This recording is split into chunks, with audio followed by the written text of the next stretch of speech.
결론부터 말씀드리겠습니다. 이 코인이 증권이냐 아니냐, 리플이 4년 반 동안 법정에서 피 흘리면서 싸웠던 바로 그 질문에 이번에 미국 정부가 출시 전에 미리 답을 주겠다 공식적인 선언을 남겼는데요. 그것도 다른 것도 아니고 리플을 고소했던 바로 그 기관, 미국 SEC의 입으로요.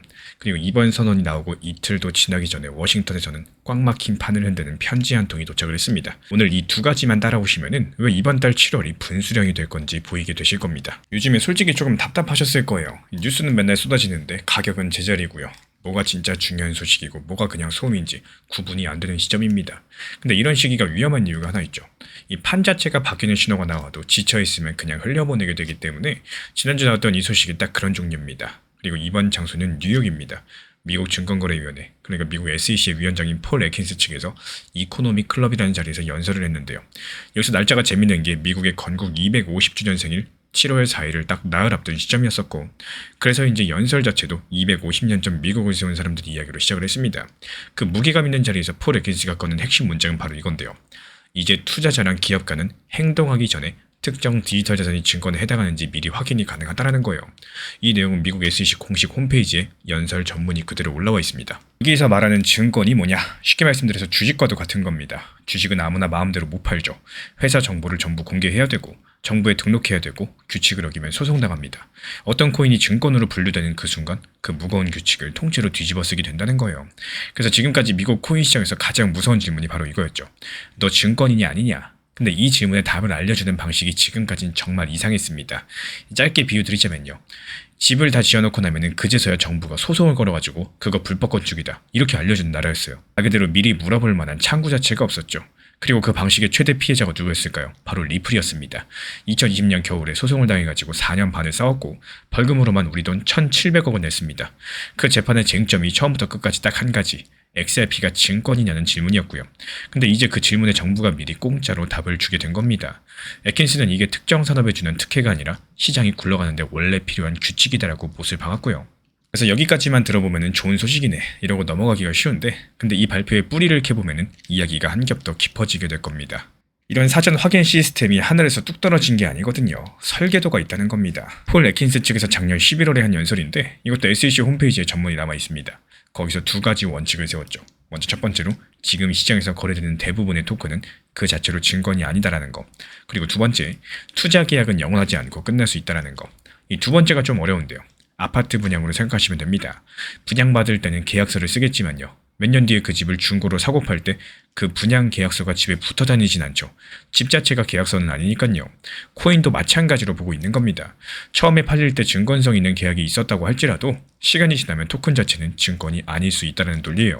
그런데 이 논리 어디서 많이 보지 않으셨나요? 지난 2023년 7월 리픈 재판에서 토레스 판사가 내린 판결이 정확히 이런 구조였습니다. 기관에 직접 매도한 거는 증권성 거래가 맞겠지만 거래소에서 일반 투자자들이 사고 판 거는 아니고 XRP라는 토큰 자체는 증권이 아니다라고요. 이게 그 판결의 뼈대였었죠. 그래서 여기까지는 판결문과 연설문에 활자로 남아있는 기록들이고요. 그리고 이 두 가지 기록을 나란히 놓게 되면 소름 돋는 그림이 하나 그려집니다. 리플을 고소해서 4년 반을 싸운 기관이 자기가 그 재판에서 졌던 논리를 이제 자기 공식 운영 원칙으로 삼게 된 겁니다. 리플이 1,700억짜리 수업료를 내고 받아낸 답안지에 대해서 미국 SEC가 복사해서 앞으로 모든 프로젝트에 무료로 나눠주겠다는 거예요. 그리고 이 새로운 체제에서 XRP 위치가 묘해집니다. 다른 코인들은 이제부터 도장을 받으러 줄을 서야 되겠지만요. 리플 XRP는 이미 연방 법원이 찍어준 도장을 손에 들고 있는 사실상 유일한 메이저 코인 자산입니다. 그럼 여기서 자연스럽게 이런 생각이 드실 거예요. 아니 그럼 다 끝난 거 아니냐? SEC가 알아서 다 해주는데 무슨 법이네 의회네 그런 게 왜 필요하냐? 오늘 영상의 두 번째 문이 바로 이 질문입니다. 행정기관의 결정에 대해서는 치명적인 약점이 하나 있는데요. 바로 유통기한이 있죠. 위원장이 바뀌면 뒤집힙니다. 멀리 갈 것도 없이 직전 정부에서 갠슬러 위원장 오자마자 그 전까지의 분위기 갈아엎고 소송의 시대를 열었던 걸 우리가 직접 봤었습니다. 그러니까 애킨스의 사전 확인 자체가 문을 열었다고 보시면 되는 거고, 그 문이 다시 닫히지 않게 하려면 자물쇠가 필요하다는 거예요. 그리고 그 자물쇠가 지금 상원에 올라가 있는 클래리티법입니다. 어떤 코인을 증권으로 보고 어떤 코인을 금이나 옥수수 같은 상품으로 볼지 그 기준을 아예 법으로 못을 박아버리는 법안인데요.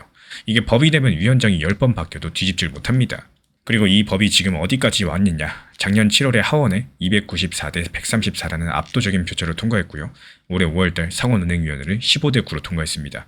그리고 이제 마지막 관문이 남았죠. 상원 본회의만 남았기 때문에 통과에 60표가 필요한 상황에서 공화당 의원 전부 끌어모아도 53표밖에 없어요. 민주당에서 최소 7명의 이탈표가 나와야 되는데 여기서 7명이 지금까지 손을 못 들었던 공식적인 이유가 뭐냐? 경찰이 반대한다는 거였습니다.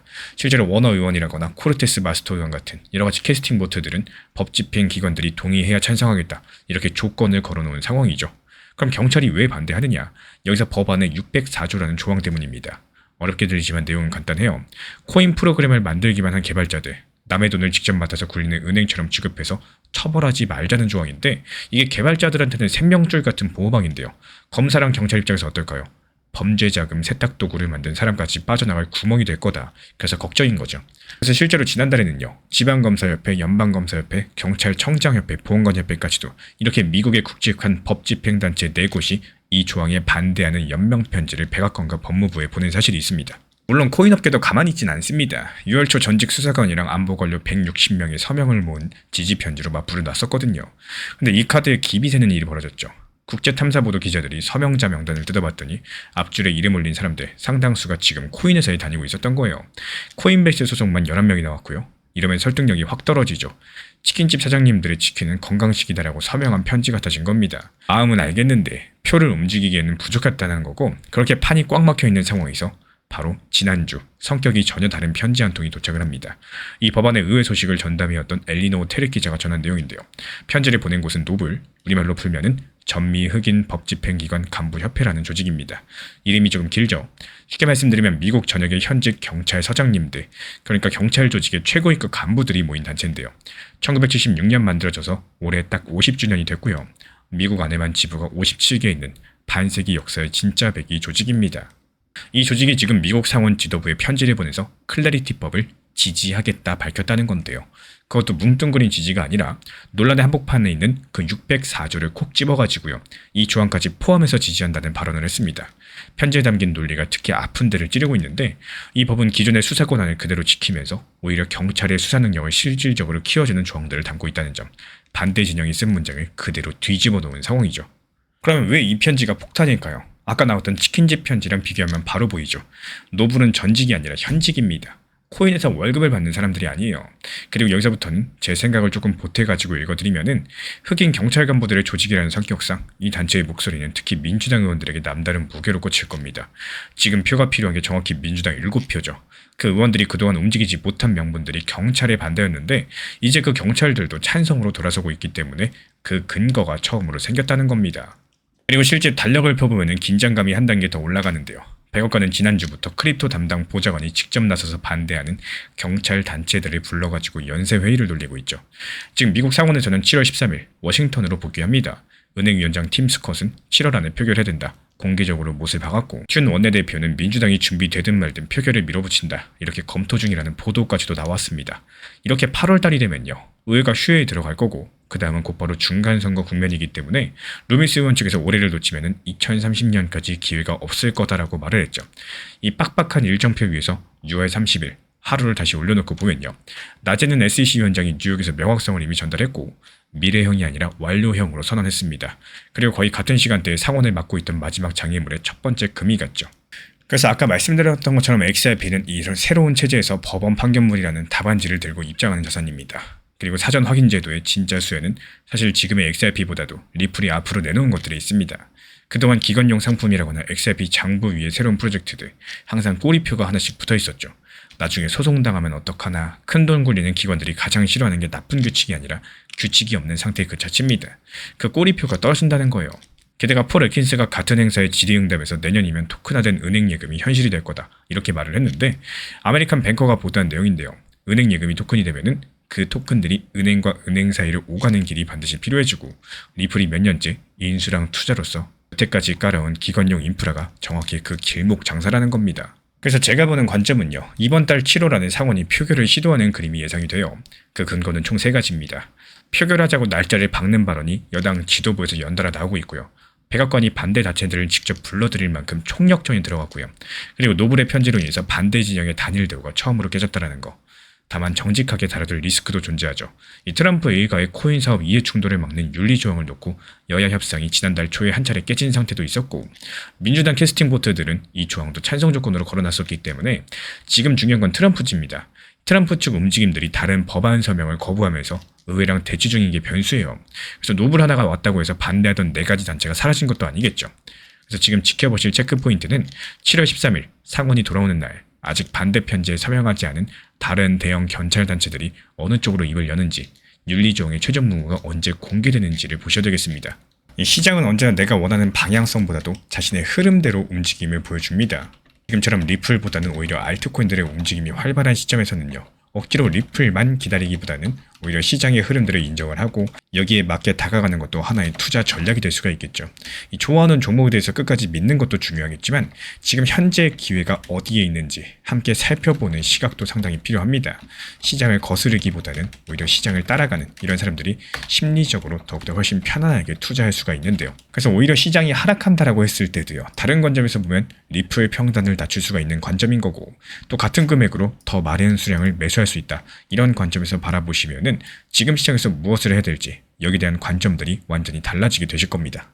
리플 XRP 투자에 있어서 이제는 투트랙 전략이 반드시 필요해지고 있습니다. 무턱대고 몰빵하거나 반대로 또 손 놓고 기다리는 시대는 끝났어요. 첫 번째 트랙은 매달 분할 매수하시면서 시장이 빠지든 말든 일정 비중으로서 리플을 꾸준히 모아 나가시는 겁니다. 이거는 시간과 리스크를 분산할 수 있는 가장 효율적인 전략인 거고, 그리고 두 번째 트랙은 남은 현금 비중으로 알트코인 단타로서 굴려나갑니다. 수익이 나면은 그거를 다시 리플에 재투자하시면 되는 거고, 이게 바로 수익을 만드는 순환 매수 전략이 되실 거예요. 그런데 여기서 중요한 거는 단타 하실 때 조심하셔야 되는 거예요. 단타 매매 중독되면 끝장입니다. 이 매매 중독을 절대 조심하셔야 되는 거고, 예를 들어 가지고 시장이 과열인데도 지금 아니면 기회가 없다, 이런 조급한 생각에 RSI 지표가 이미 고점인데도 불안해서 또 들어가고 결국에 수익은커녕 손실만 쌓이게 되실 겁니다. 그래서 저희 채널 차원에서는 한 가지 원칙이 있습니다. 확률이 높은 날만 진입을 하세요. 그리고 시장 전체가 과매도 구간일 때, 비트코인 기준 RSI가 바닥을 찍을 때, 그때 알트코인 중에서 최근 거래량이 급등한 종목이 과매도의 경우